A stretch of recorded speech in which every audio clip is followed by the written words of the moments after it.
आज हमने शुरू करना है दूसरा मशीन लर्निंग का इम्पोर्टेंट एल्गोरिदम।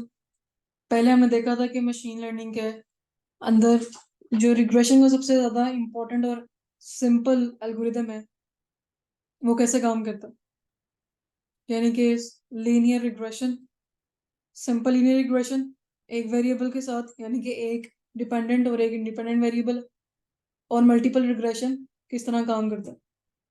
आज हमने देखना है कि डिसीजन ट्रीज जो होते हैं वो किस तरह काम करते हैं और उसको हम पाइथन में किस तरीके से कर सकते हैं।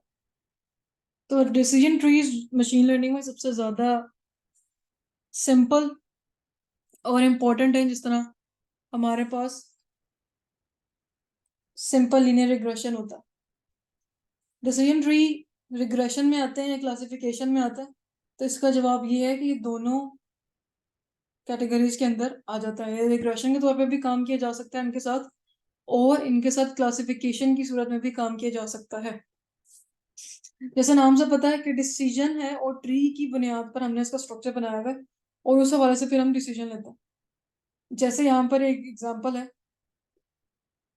हमने फैसला करना है कि क्या मुझे ये नौकरी जो है वो एक्सेप्ट करनी चाहिए या नहीं करनी चाहिए। तो हम क्या करते हैं, अब हम इसका ट्री बना के देखते हैं कि ये हम किस तरह डिसाइड करेंगे कि हमें ये नौकरी एक्सेप्ट करनी चाहिए नहीं करनी चाहिए। ये हम आम तौर पर भी कन्वेंशनल यूज कर रहे होते हैं कि अच्छा, हमारा जो है सबसे पहले जो रूट नोड जहाँ से हमने डिसाइड करना है कि सैलरी जो है, हमने यहाँ सबसे इंपॉर्टेंट चीज जब हम कोई भी डिसीजन कर रहे होते हैं रिगार्डिंग जॉब, तो हम कहते हैं कि सैलरी कितनी। यहाँ पे हमने जिस चीज से शुरू करना है वो हमने यहाँ पे लिखा है कि सैलरी एटलीस्ट 50K। ठीक है, 50K USD। फिर अगर वो नहीं है तो क्या होगा, अगर वो है तो क्या होगा। अगर सैलरी इतनी नहीं है तो हमने ऑफर डिक्लाइन कर देनी है स्ट्रेट फॉरवर्ड। अगर सैलरी इतनी है तो बहुत अच्छी बात है, फिर अगला डिसीजन हम लेते हैं कि वहां पर जो नौकरी है मुझे करनी है, उस जगह पर मुझे जाना है तो कितना देर लग रही है। अगर एक से ज्यादा लग रहा है, ठीक है, अगर एक से ज्यादा घंटा लग रहा है तो मुझे नहीं जाना, क्योंकि उसमें बहुत ज्यादा टाइम लग जाया करेगा आने जाने में, और ऑब्वियसली कम्यूट करना फ्री नहीं होता। अगर कम्यूट 1 घंटे से कम है तो क्या फ्री कॉफी ऑफर हो रही है उस जगह पर। ठीक है, अगर वो कॉफी फ्री ऑफर करते हैं तो आपने यस कर लेना है, अदरवाइज नो कर लेना। ये एक पर्सनल ट्री बना हुआ है। ठीक है, इसको आप अपने तरीके से मोल्ड भी कर सकते हो। फॉर एग्जाम्पल कि मैंने आज अ, मौसम, ये मैंने समोसा खाना है, ठीक है। अब समोसा खाने का हम रूट नोट बना रहे हैं, यहाँ पर जिससे से शुरू कर रहे हैं उसको रूट नोट कहते हैं। जिस पर्टिकुलर चीज से हम शुरू करते हैं उसके आगे से ब्रांचेस निकालते हैं, उसको हम रूट नोड कह रहे हैं। और यहाँ पर एक नोड से जहाँ पे यस और नो निकल कर अगली नोड पर जा रहा है जहाँ से यस और नो निकलेगा, उसको हम कहेंगे ये डिसीजन नोड्स है। यहाँ पर डिसीजन लिया जा रहा है कि ये चीज हो रही है तो यस, ये चीज हो रही है तो नो। और जहां पर फाइनल फैसला हो रहा है कि हाँ खत्म होगी बात, जिसके आगे मजीद सब क्लासिफिकेशन नहीं हो रही, तो उसको हम कहते हैं कि ये लीफ नोड्स हैं। तो इम्पोर्टेंट क्या है, यहाँ पर 3 चीजें इंपॉर्टेंट है कि जहां से हम बात शुरू कर रहे हैं रूट नोड, जहां पर बात खत्म हो रही है जहां पर कोई आगे मजीद सब सेक्शंस नहीं हो रहे वो लीफ नोड है, और ये वाले जो नोड्स यहाँ पर कहला रहे हैं ये डिसीजन नोड्स कहलाते हैं।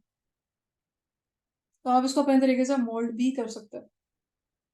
मैंने समोसा खाना है, ठीक है, अगर बारिश हुई तो यस, अगर बारिश नहीं हुई तो नो। अच्छा, अगर बारिश बारिश हुई तो यस। और इस तरीके से फिर आगे आप मजीद कर सकते हैं, भाई मैंने समोसा चाय के साथ खाना है, या समोसा बनने में इतनी देर लगनी है, उसमें ये मसाले लगेंगे, उसको ये मसाला घर पे या नहीं है, एक्सेट्रा एक्सेट्रा। तो आप फाइनल फैसले पे पहुंच जाते हो। हम अपने जहन में दिन में 1000 दफा ये ट्री बनाते हैं। लेकिन आज हम ये देखेंगे कि पाइथन में अगर मुझे ये काम करना है ये सर्टेन प्रॉब्लम को लेकर, तो वो किस तरह किया जा सकता है। हमने क्योंकि रिग्रेशन देख लिया हुआ है, तो हम इस तरह करते हैं कि आज हम क्लासिफिकेशन करके देखते हैं कि क्लासिफिकेशन जो है डिसीजन ट्री में वो किस तरह होगी। यानी कि सो फार हम ये डिफाइन कर चुके हुए हैं कि मेरे पास अगर एक पर्टिकुलर न्यूमेरिकल वैल्यू है और मैंने न्यूमेरिकल वैल्यू प्रिडिक्ट करनी से हमने लास्ट टाइम किया था, घर की कीमत प्रिडिक्ट की थी उसका साइज के ऊपर। तो आज हमने ये देखना है कि डिसीजन ट्री सुपरवाइज लर्निंग के अंदर ही आता है, ठीक है। हम लेबल देते हैं, इंफॉर्मेशन देते हैं, उसके बाद क्लासिफिकेशन या रिग्रेशन दोनों में से जो हमने काम करना होता है वो करता है। आज हम डिसीजन ट्री क्लासीफायर यूज करेंगे, यानी कि डिसीजन ट्री फॉर क्लासिफिकेशन इस्तेमाल हम करेंगे। सबसे पहले बात यह है कि हमने किस डेटा के ऊपर काम करना है। तो वो डेटा जो बहुत ज़्यादा मशहूर है और बहुत ज़्यादा आसान है वो हमारे पास होता है आयरिस का डेटा सेट, यानी कि जो जिसको हम फूल वाला डेटा सेट कह रहे होते हैं अक्सर वक्त। तो यहाँ पर हम इंपोर्ट कर लेते हैं लाइब्रेरी सबसे पहले, ये हमारी इंपॉर्टेंट है। सबसे पहले तो पांडास और नमपाई वगैरह हम इंपोर्ट कर लेते हैं, एक फ्लो में जाते हैं हम सारे। पांडास, फिर नमपाई, फिर हमने मैटप्लॉटलिब और सीबोर्न को इंपोर्ट करना है। उसके बाद हमने जो हमारी मशीन लर्निंग की लाइब्रेरी है एसके लर्न, वो इंपोर्ट करना है, ठीक है। इंपोर्ट एसके लर्न, और सबसे पहले हमने इसमें से इंपोर्ट करना है ट्रेन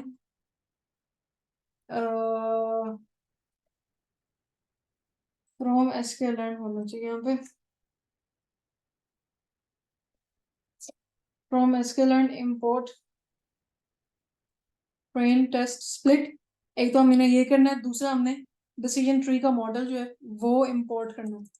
ये हमारे पास आ जाएगा फ्रॉम एसके लर्न ट्री में, क्योंकि ये ट्री है और इसके अंदर हमने डिसीजन ट्री रिग्रेसर नहीं इस्तेमाल करना, हमने क्लासीफायर लेकर आना क्योंकि हम क्लासिफिकेशन करना चाहते हैं। और इसके बाद हम करेंगे कि हम मैट्रिसेस जिसके हमने इवेलुएट करने हैं अपने, वो भी यहाँ पर इंपोर्ट कर लेते हैं।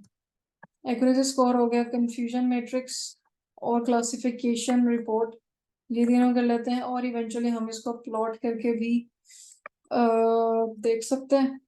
तो sklearn.tree and we have to import plot tree। अच्छा जी, क्या हो गया यहाँ पर, मॉडल सिलेक्शन नहीं लिखा जो कि लिखना चाहिए था कि हम मॉडल में से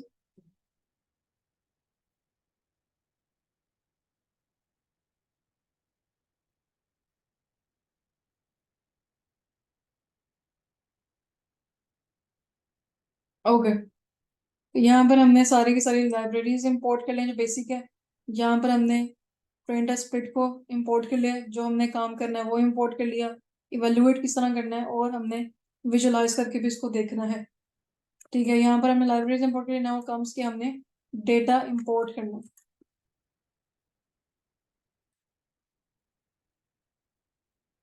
डेटा सेट हमारे पास हो जाएगा df is equal to SNS, और SNS हम डेटा उठा लेते हैं आइरिस का, और इसको जल्दी से हम देख लेते हैं कि डेटा किस किस्म का। डेटा के अंदर 5 कॉलम्स हैं, sepal length, sepal width, petal length, petal width से पता चलता है कि स्पीशीज किस किस्म का। सेतोसा, वर्सिकुलर और वर्जिनिका, ये 3 टाइप्स हैं। उसमें से आपने बताना होता है कि 4 पैरामीटर्स देकर स्पीशी कौन सा निकलेगा, ठीक है। तो हमने क्लासिफाई करना है कि अगर ये 4 चीजें पता हो हमें तो हम स्पीशीज को आइडेंटिफाई कर सकते हैं या नहीं कर सकते। अब हम ये वाला मॉडल बनाएंगे। हमारा मॉडल का क्या काम होगा कि वो ये 4 पैरामीटर्स लेगा और हमें ये डिफाइन करेगा कि स्पीशी कौन सी है फ्लावर की, आयरिस की बेसिकली। तो हम सबसे पहले कर लेते हैं यहाँ पर फीचर और लेबल को अलग अलग, फीचर एंड टारगेट को हम अलग कर लेते हैं। तो सबसे पहले हमारे पास एक्स, कैपिटल एक्स में हमारे पास इस डेटा में से सारे के सारे फीचर्स हैं सिवाय स्पीशीज के, क्योंकि वो हमने प्रिडिक्ट करना है, वो हमारा फीचर नहीं है, वो हमारा टारगेट है। इसलिए हमने वाई में रख लिया है अपने टारगेट को। तो हमने डेटा में से ड्रॉप कर दिया स्पीशी को, क्योंकि बाकी सारे 4 के 4 हमारे पास फीचर्स हैं, और हमने यहाँ पर वाई में स्पीशीज रख दिए हैं क्योंकि ये हमने प्रिडिक्ट करना है। तो हम इसको पहले अलहदा कर लेते हैं, ये अलहदा हो गया। अब हमने क्या करना है, यहाँ पर हमारा काम आ जाता है कि हमने अब डेटा को स्प्लिट करना है ट्रेनिंग एंड टेस्टिंग में। हम इस तरह करते हैं, ट्रेनिंग और टेस्टिंग में आज 30 और 70 का रूल लेते हैं। 30-70 का rule. X train X test, Y train Y test. Training हम ट्रेनिंग जो है वो हमने एक्स से करा ली है, वाई से करा ली है। 30% ऑफ द डेटा जो हमारे पास आएगा वो हमने रख लिया है बाकी टेस्टिंग करने के लिए। यहाँ पे हमने इसको एग्जीक्यूट कर दिया और उसके बाद हमारा काम है अब मॉडल को बिल्ड करना। ठीक है, मॉडल बिल्ड हम करेंगे। यहाँ पर हम मॉडल का नाम रख लेते हैं डिसीजन ट्री फॉर क्लासिफिकेशन। ठीक है, ये हम DTC हमने नाम रख लिया मॉडल का। यहाँ पे हमने अपना मॉडल बिल्ड कर लिया, हमने मॉडल को कराना है ट्रेन। ठीक है, ट्रेन द मॉडल। और जब हमने मॉडल और ट्रेन कराना है तो हमने मॉडल का हमने कहा DTC, उसको हमने फिट करना है। फिट किस पे करना है? ट्रेनिंग के ऊपर ऑब्वियसली, हम ट्रेन कराना चाहते हैं। जब हमने ट्रेन करा लिया है मॉडल को, उसके बाद हमने इसको टेस्ट करना है अब। ठीक है, टेस्ट।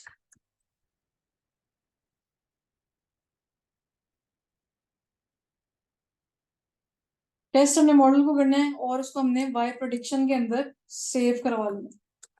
यहाँ पे हमने मॉडल को टेस्ट कर लिया। सो फार सारा काम हमारा हो गया। डेटा हमने लिया, हमने एक्स वाई को अलग कर दिया फीचर और टारगेट के अंदर। फिर हमने यहाँ पर स्प्लिटिंग कर दी, कितने 30-20 के हिसाब से, 30-70 के लिहाज से होनी चाहिए, 80-20 के हिसाब से होनी चाहिए। तो हमने मॉडल बनाया कि हमने मॉडल डिसीजन ट्री क्लासिफिकेशन वाला मॉडल लेना है और फिर उसको ट्रेन करवा दिया। ट्रेन करवाने के बाद हमने यहाँ पर उसको टेस्ट कर दिया, मॉडल हमारा बन गया। नाउ कम्स द टाइम कि हम इसको इवेलुएट करें मॉडल को। मॉडल को हमने अब इवेलुएट करना है। सबसे पहले हम एक्यूरेसी चेक करते हैं उसकी। ठीक है,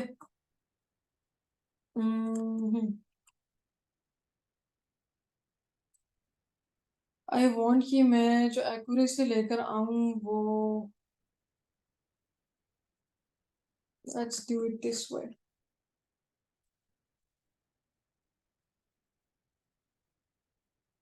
तो यहाँ पर हम अगर इस तरह रहने देते हैं,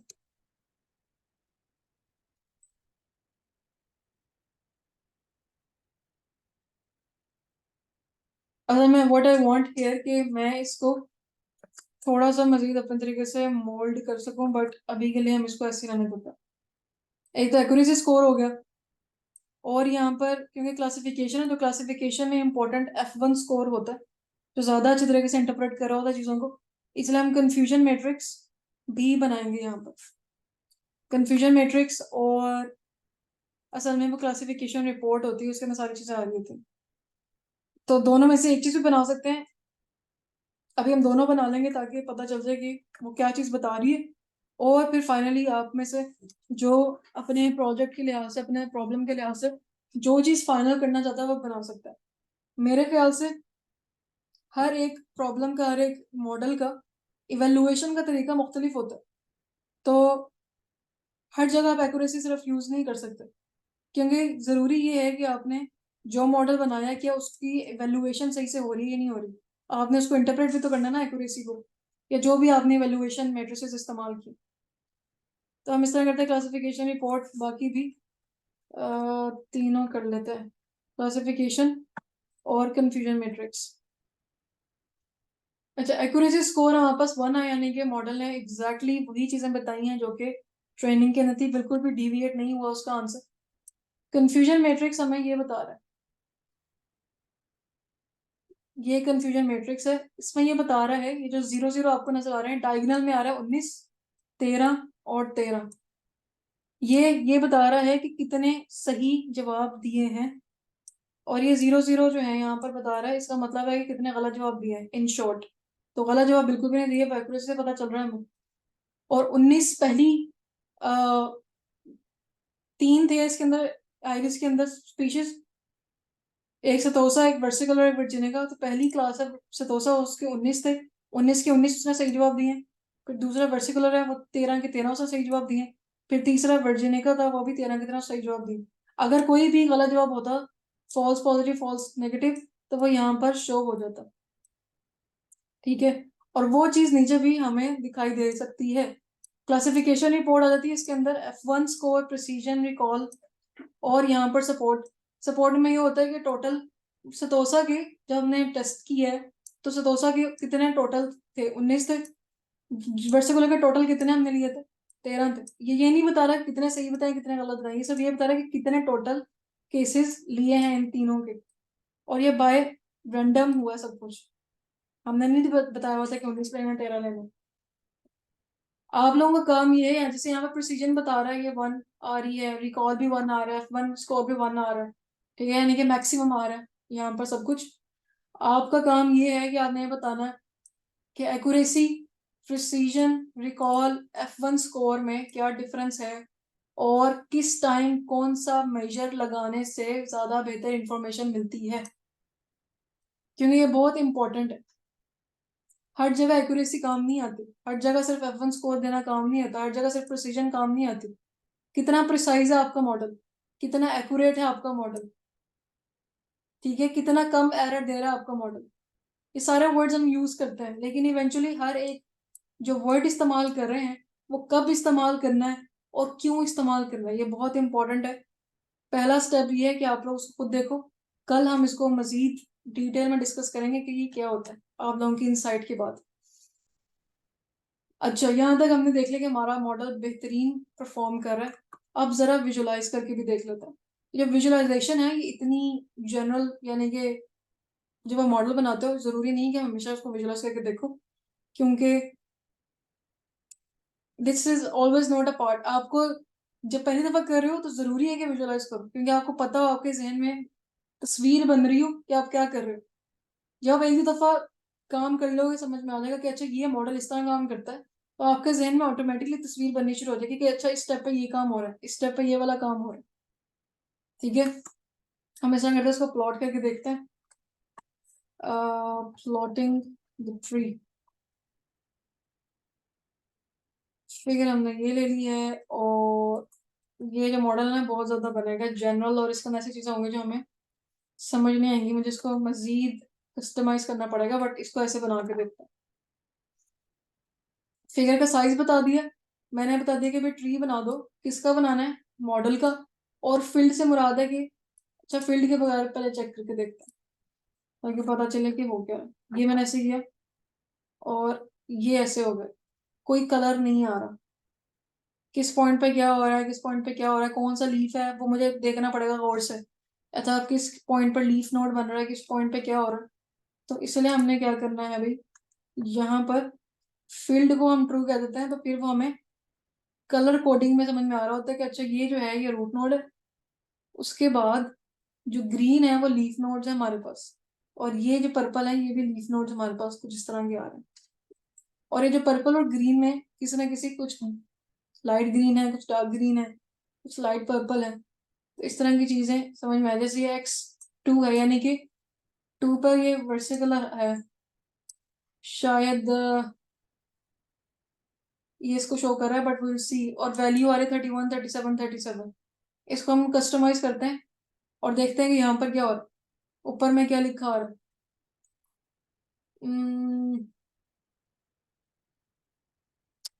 फीचर के जो नाम हमने दिए हैं,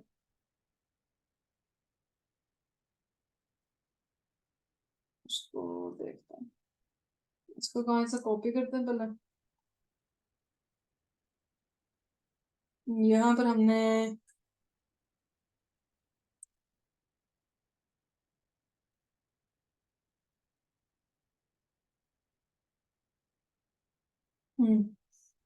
फीचर का नाम हम देना चाहते थे, और हमने क्लास के नाम भी देना चाहते थे यूनिक। लेट्स सी, मुझे लगता है कि फीचर के नाम जो है वो हमारे पास लिस्ट नहीं है। लेट्स सी, ओके, इसको पहले लिस्ट में कन्वर्ट करना पड़ेगा। इसको यहाँ पर हम कन्वर्ट करते हैं पहले लिस्ट में।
ओके, यहाँ पर मैंने जो फीचर, बेसिकली फीचर का नाम था और हमारे पास जो लेबल था वो मैंने बस उसके अंदर लगाने की कोशिश की। ऊपर हमने ये डिफाइन नहीं किया था कि भाई फीचर यानी कि सतोसा, वर्टिकुलर और स्पीशी, ये सारी चीजें भी मेंशन हो। यहाँ पर हम ये चाहते थे कि वो पेटल लेंथ, पेटल विड्थ वो हमारी मेंशन हो जाए। तो जहाँ यहाँ से शुरू हो रहा है, petal length is less than और इक्वल टू 2.45। अब ये जो थ्रेश होल्ड है ये किस तरह डिफाइन करता है इस पर हम किसी और दिन बात करेंगे, लेकिन ये मैथमेटिकल कॉन्सेप्ट है, आसान है इसको समझना, लेकिन फिलहाल हम आज इसके बारे में बात नहीं कर रहे कि वो थ्रेशोल्ड जिस पॉइंट से शुरू करना है वो कैसे डिसाइड होता है। तो यहाँ पर अभी हम देखते हैं कि ये 2.45 थ्रेशोल्ड रखा कि अगर उससे कम है और इसके इक्वल है तो ये चीज है, अगर नहीं है वर्टिकुलर है, अगर नहीं है तो फिर या तो वो सतोसा है या वो वर्सी। अच्छा, अगर वो है तो सतोसा में चला जाएगा, अगर नहीं है तो फिर ये वाला पॉइंट लेकर पेटल विड्थ वो ये चीज होगी। इस तरीके से हर पॉइंट पे हमने petal length, petal width, sepal length और सेपल विड्थ रखकर चेक कर लिया है। पेटल लेंथ को लिया, ओके, पेटल लेंथ को लिया और हमने देखा कि अगर वो ये है तो फिर इस तरह की चीज है, अदरवाइज पेटल विड्थ को देखो, पेटल विड्थ ये है तो फिर या तो लेंथ दोबारा चेक करो या पेटल विड्थ चेक करो। इस तरह हमने सब चीजें करके यहाँ पर इवेंचुअली हम पहुंच गए। Okay, that's good. तो आप अपनी कोई भी एग्जांपल लेकर क्लासिफिकेशन की ये काम कर सकते हो और इसको इस तरह विजुलाइज कर सकते हो कि क्या काम हो रहा है। अगर आपने आईज वाला डेटा नहीं लेना तो अपनी मर्जी से कोई डेटा छोटा सा बनाकर उसके ऊपर भी काम किया जा सकता है, जिसकी आपको समझ में आ जाए कि आप लोग क्या काम कर रहे हैं। ठीक है, तो यहाँ पर हम ये भी कर सकते हैं कि हम यूजर से इनपुट लेकर उससे उसके बाद उसको प्रेडिक्ट करवाएं कि क्या काम हो रहा है। लेकिन अगर आपको ये वाला काम समझ में आ गया तो आप लोग वो वाला काम भी कर सकते हैं। सर लास्ट टाइम हमने किया था कि अगर single value a part of the data हम प्रेडिक्ट करवाना चाहते हैं तो किस तरह करेंगे।